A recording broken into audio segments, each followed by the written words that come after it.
Untuk mendapatkan kepopuleran dan kekayaan, seseorang rela menjual jiwanya untuk iblis. Mari kita bahas.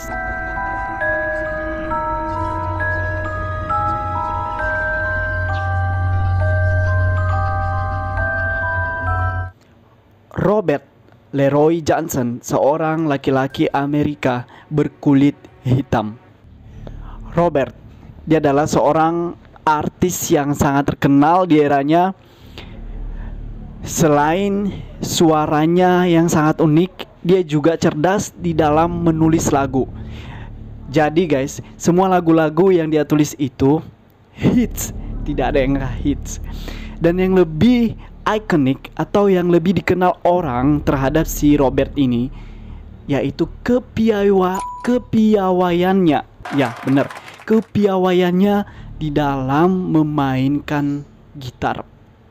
Dan diduga semua pemain-pemain gitar sebelumnya yang tersohor sekarang ini itu kiblatnya dari si Robert. Tetapi siapa tahu di balik semua kesuksesan ini ada satu hal yang fatal yang dia lakukan, yaitu menjual jiwanya kepada iblis. Saya juga membaca file ini cukup ngeri sih. Kenapa ada orang yang sampai menjual jiwanya untuk kepopuleran? Dan si Robert ini sepanjang dia berkarir, dia menyesal sih guys. Jadi dalam lagu-lagu yang dia tulis, dia menyesal dengan keputusan. Tetapi terus bagaimana? Nasib sudah menjadi bubur. Nah, bagaimana ceritanya? Ayo kita kupas. Robert Leroy Johnson, kasihan sih, karena dia ini berasal dari keluarga yang sangat broken home. Ibunya bernama Julia Mayor Dodds dan ayahnya Noah Jones. Mereka itu tinggal di Hazlehurst, salah satu kota di Amerika Serikat. Dan kedua orang tuanya ini bercerai di umur si Robert ini 12 tahun. Di situ si Robert ini melihat bagaimana ayahnya menyiksa ibunya, bagaimana kedua orang tuanya ini saling memaki satu sama lain, sehingga si Robert ini agak psikologinya terganggu.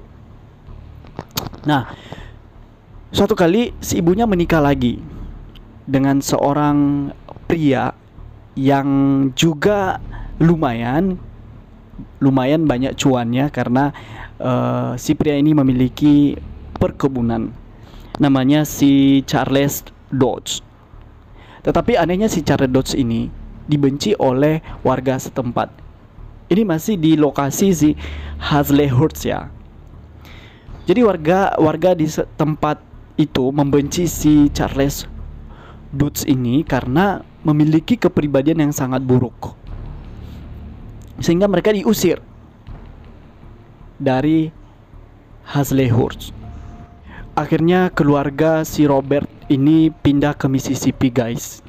Jadi tanah mereka tadi dijual dan mereka pindah ke Mississippi bersama ibunya Julia dan ayah tirinya Charles Dodds. Kehidupan seperti ini yang dirasakan si Charles membuat dia semakin merasa kok hidup tidak adil, apalagi di saat itu ada rasisme mengenai kulit putih dan kulit gelap. Itu menambah si Charles ini membenci akan keadaan hidupnya. Nah, si Robert mulai menjalankan hidupnya sama seperti anak-anak normal lainnya. Sampai di SMA, si Robert ini menunjukkan jiwa seninya. Dia udah bisa memainkan harmonika.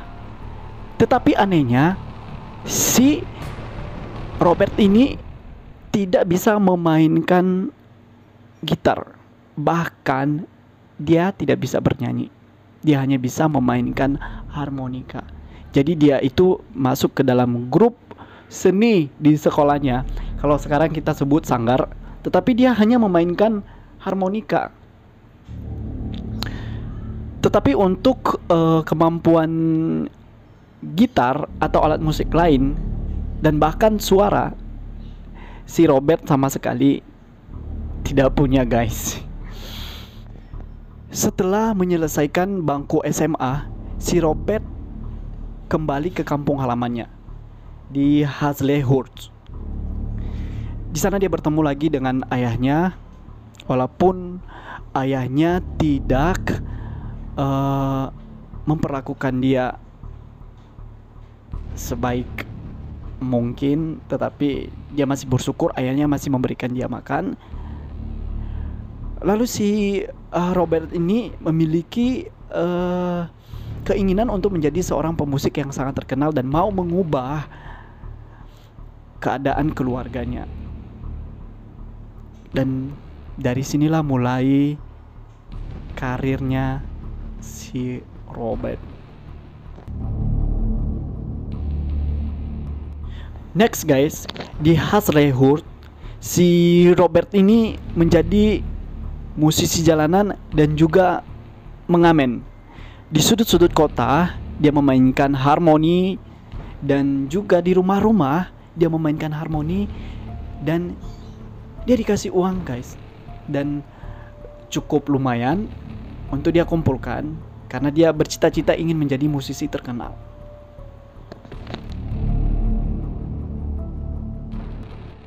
Sehingga suatu momen ia dipertemukan dengan seorang musisi, yaitu Sinerman.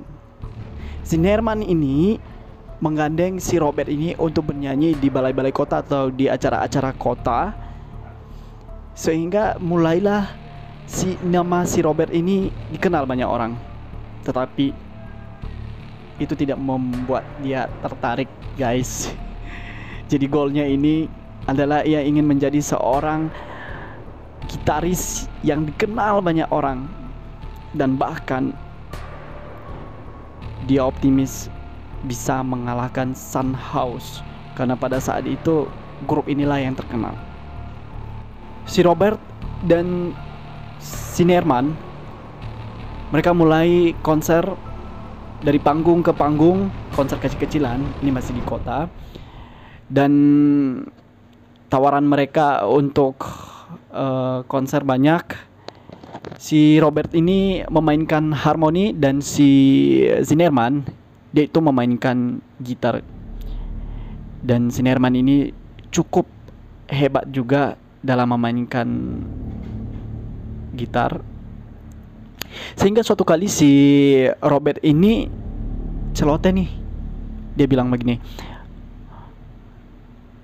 "Man, saya juga pengen bisa memainkan gitar." Si Sinerman ini bilang, "Udah terlambat, coy. Kalau kamu dikasih karunia untuk memainkan harmoni, kamu mainkan harmoni. Karena kamu kalau belajar lagi itu membutuhkan waktu yang sangat lama." Terus si Robert ini nantang lagi, "Ada nggak tempat yang bisa membuat aku bisa instan untuk memainkan musik, khususnya gitar ini? Saya pengen jadi legend. Apapun deh saya lakukan." Nah, ketika si Sinerman ini dengar, maka dia berikan usul ke si Robert. Suatu kali si Sinerman ini memberikan usul ke Robert untuk pergi ke suatu kota kecil, yaitu Robinsonville. Robinsonville dikenal dengan kota yang sangat kecil, dan ketika saya baca file, kota ini juga dikenal dengan mistisnya, dan kota bisa dibilang kota hantu.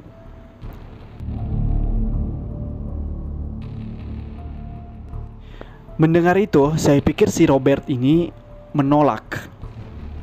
Saya pikir dia menolak, guys. Tapi dia deal. Dia deal, guys. Saking keinginannya untuk terkenal, saking ambisinya begitu besar untuk menjadi gitaris yang sangat terkenal, yang mendilkan kontrak penjualan jiwa itu. Jadi selama 6 bulan itu si Robert tidak terdengar suaranya di kota-kota di mana dia show, di kota-kota di mana dia mengamen. Kabarnya hilang begitu saja. Si Robert seperti dimasukkan ke satu tempat yang tiba-tiba hilang begitu saja. Dan banyak orang menanyakan kabar si Robert. Hey bro, di mana si pengamen yang berkulit hitam yang suaranya bagus dan yang bisa memainkan harmoni yang sangat bagus? Kok tiba-tiba hilang? Dan dirahasiakan oleh si Nemat, temannya.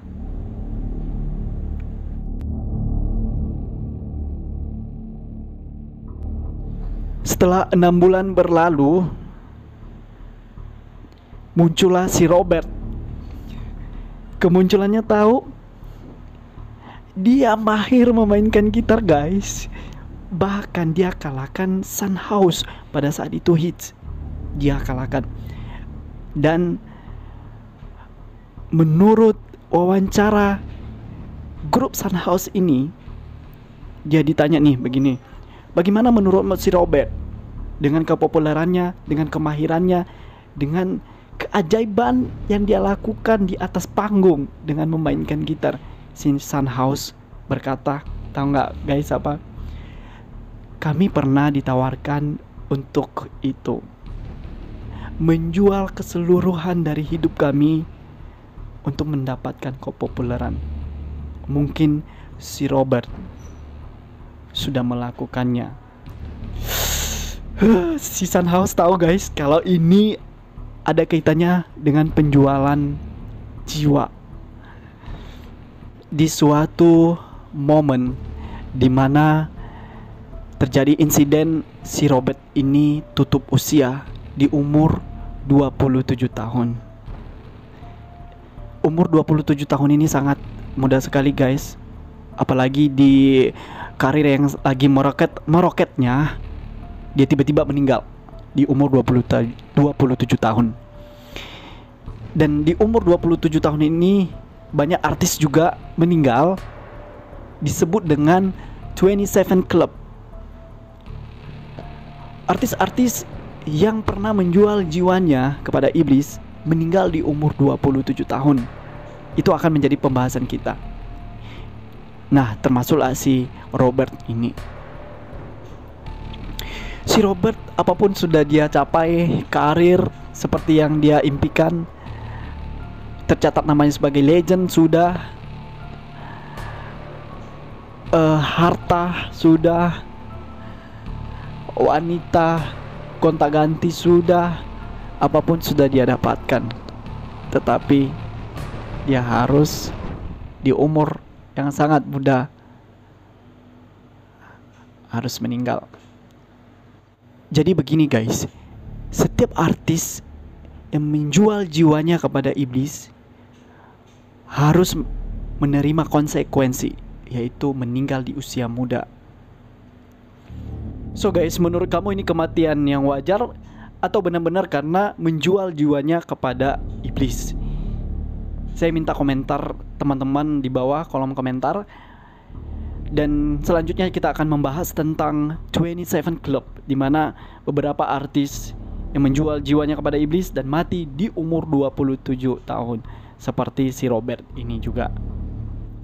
Terima kasih guys sudah menonton video saya ini, dan bantu saya untuk subscribe channel ini, like dan komen dan share juga, supaya banyak orang-orang juga yang mendengarkan cerita-cerita yang saya sampaikan. Dan juga satu hal yang saya mau sampaikan, tolong guys, apapun ambisi Anda, karir, cuan, ataupun itu, tolong lakukan dengan kerja keras kamu dan dekat dengan Tuhan kamu. Jangan seperti orang-orang seperti yang kita dengar tadi, Robert yang menjual jiwanya kepada iblis atau bermain dukun. Tolong, karena semua itu ada konsekuensinya. Mungkin kamu nggak dapatkan sekarang, tapi ke depan kamu akan menuai. Apa yang Anda tuai, itu yang Anda tabur.